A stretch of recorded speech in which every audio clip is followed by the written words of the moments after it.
সবাই কেমন আছেন? আশা করি ভালো আছেন। আজকে আবারও নিয়ে আসলাম লতি দিয়ে ইলিশ মাছ রান্না।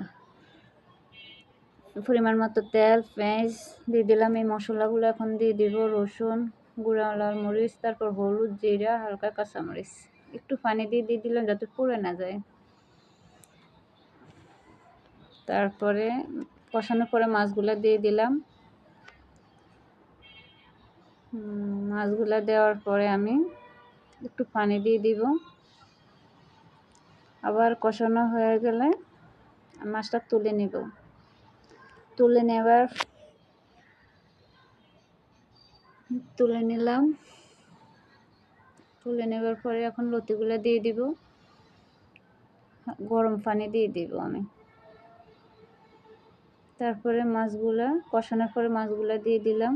গরম পানি দিয়ে প্রথম কষাই গরম পানি দিয়ে দিছি। এখন আমার রান্না হয়ে গেছে, আপনাদের সাথে শেয়ার করলাম। আসসালামু আলাইকুম, কেমন আছে জানাবেন।